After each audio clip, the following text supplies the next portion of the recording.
to the Hotel Manila. Kay medyo bala busy na gidang adlaw naton tong pagpauli naton, wala na kita chance mag voice over.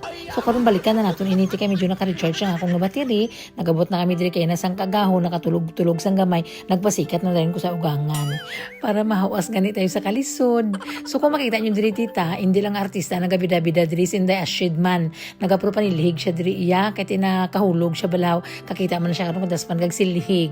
So sa amon nga pagpauli tihalin sa Jensen, nakasakay namon ng damo nga mga artista. Kaya halin mo daw na sila sa tinalak. O pagsakay pala namon sa aeroplano, ay pag gani kasakay, ragok na sa street mo.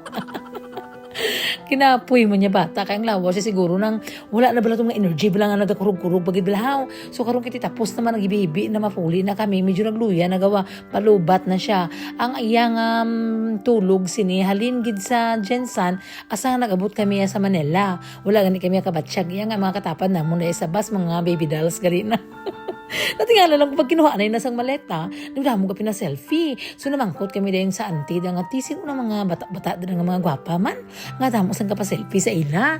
Siya ngambal sa bata niya, mga baby dolls na tita. Kasi dali-dali mo kami nagpa-picture dayon eh. Balaan nyo man ang auntie nyo, nag-upload pa man news, naka-efficient kag ang ano mandra ang mga ginapang haplas ko. It means hindi ko nakilala ng mga bag-usubong ang mga nagasilikat. Kaya layo naman kami. Mabalaan na naman mga music, pero hindi naman balaan kung sino kanta bala. So since alas 2 pa man ang check-in, stay na kami sa airport, nagkaon kami dito, nag-inom na din ko sang paracetamol lang banyos na din ko sang whiskey, nagsinakit na ganang bigatlan ko nga ulo. So diri sa kondo ang check-in na ni Uncle sa amon, pwede mo kanilakton diri ang Terminal 3 eh. Kay basta bala pagwa mo sa airport, paatubang mo kita mo ng mga building dira ara na siya dira tita, very nice, very accessible. Kung gusto mo makatipid ka tapos nang lapit ka sa airport, hindi ka bala gusto mo mabiyaan ka nga, hindi ka ma-traffic dira ka na magstay. Oh. So pagkagabi na tika na dula nagawa ang sakit sang ulo ko, nakapalupahuway na ba? Nga nagsakit ang ulo ko. Hindi sa tungod sang hibi-hibi ko nga mapuli na ko. Naghibi-hibi gid ko sa kaugot-ugot ko. Sa mga requirements naging kinahanglan sa Pilipinas nga may dalhon tani ako nga bata pabalik diri kaso kay ti nang na-cancel siya o kay ti dugay-dugay na mo damo sa mga requirements ang ending hindi magali kinahanglan tapos karon kuway na kami sang chance nga malagas ang mga anong requirements dira ang ending karon nagsakit ang ulo ko konsumisyon o na konsumisyon gani kung hindi akong nanay ang nanay pa yan. Ay, ambot So sa Pilipinas, basta may mga ginalagas ka ng mga papeles, mga muna-muna, hindi ka na talaga umasa, talagang masisira talagang iyong plano. Kahit tita mo damo sila sa ipanghatag sa imo, i-comply mo, tapos kulang naman kuno. Para lang bala na nag-ano ka na eskwela, kasang pila ka tuig-tuig damo, kasang degree nga mga natapos, tapos maobra ka, damo sa mga requirements, kinanglan mo dapat gwapa ka. Ako silduhan ko lang dayon sa pila. O, di amo na natabo. So, sige na lang, babayaan na lang namon kay wala matahimo kahit kung ipilit nato na ato ng gusto. Kabalo ka naman nga sa Pilipinas, bawal magasinso. Sana. Ay, sorry lang. Kaya ang original kita ni namon nga plano, mas stay kami dira sa Manila for a night, mag-enjoy kami pud sa bata.